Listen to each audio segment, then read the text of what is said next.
पंजाब, हरियाणा, चंडीगढ़, पश्चिम मध्य प्रदेश, झारखंड और छत्तीसगढ़ के कुछ इलाकों में और हिमाचल प्रदेश में शीतलहर चलने की बहुत ज्यादा संभावना है। मौसम विभाग के अनुसार हरियाणा, चंडीगढ़ और दिल्ली, पंजाब और उत्तर प्रदेश में कुछ जगहों पर घने से बहुत घना कोहरा छाने की बहुत ज्यादा संभावना है। अरुणाचल प्रदेश, असम और मेघालय, झारखंड, नागालैंड, मणिपुर, मिजोरम और त्रिपुरा, उड़ीसा, उप हिमालय, पश्चिम बंगाल और सिक्किम और उत्तराखंड में कुछ जगहों पर घना कोहरा छाने की बहुत ज्यादा संभावना है।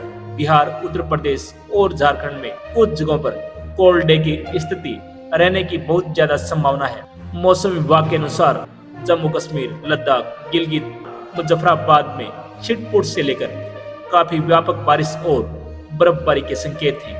हिमाचल प्रदेश और उत्तराखंड में अलग अलग जगहों पर मध्यम बारिश या बर्फबारी हो सकती है। को पंजाब, हरियाणा, चंडीगढ़ और पश्चिम राजस्थान में अलग अलग जगहों पर हल्के से मध्यम बारिश होने की संभावना है।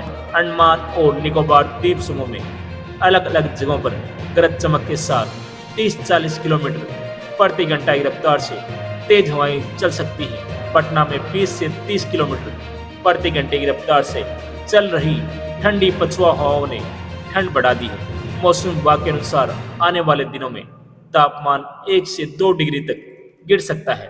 खासकर सुबह और देर रात विजिबिलिटी 50 से 100 मीटर तक सीमित रहने की संभावना है, जिससे हालात और कठिन हो सकते हैं। छत्तीसगढ़ में कड़ाके की ठंड जारी है, जहां उत्तरी और मध्य हिस्सों में ठिठुरन बढ़ गई है। सरगुजा और मैनपाट में ओस जमकर बर्फ बन गई है। मैनपाट में रात का तापमान 2 डिग्री तक गिर गया।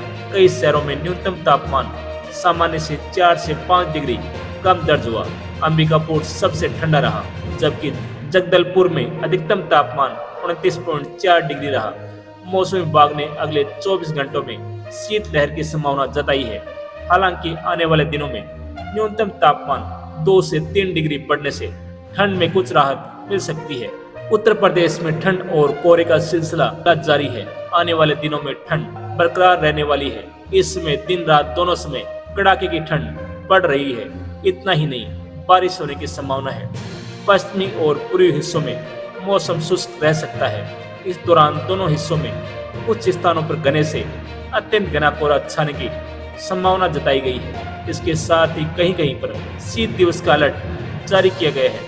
मौसम विभाग की माने तो देवरिया, गोरखपुर, संत कबीर नगर, बस्ती, कुशीनगर, महाराजगंज, सिद्धार्थनगर और गोंडा में घने से बहुत घना कोहरा छाने की संभावना जताई गई है। बलरामपुर, सरस्वती, बहराइच, लखीमपुर खीरी, सीतापुर, बिजनौर, मुरादाबाद, रामपुर बरेली, पीलीभीत, शाहजहांपुर और उसके आसपास के इलाकों में घने से बहुत घना कोहरा छाने का अलर्ट जारी किया गया है। राजस्थान में भी कड़ाके की ठंड के बीच मौसम विभाग ने अगले 2 दिनों तक बारिश की संभावना जताई है। उत्तर भारत में सक्रिय वेस्टर्न डिस्टर्बेंस के असर से राज्य के 11 जिलों में वर्षा हो सकती है, जबकि घने कोहरे और हल्की बारिश का अलर्ट जारी किया गया है। इसी बीच आज सुबह अलवर, भरतपुर और शेखावाटी क्षेत्रों में घना कोहरा छाया रहा, जिससे कई इलाकों में दृश्यता 50 मीटर से भी कम रही। मध्य प्रदेश में तेज ठंड को देखते हुए मध्य प्रदेश में ठंड और कोहरे का असर लगातार बढ़ रहा है। शहडोल के कल्याणपुर में तापमान 3.8 डिग्री तक गिर गया, जबकि पंचमंडी, शाहजहांपुर और रायसेन जैसे जिलों में ओस जमने लगी है। गुजरात और महाराष्ट्र के लिए भी सर्दी का अलर्ट है।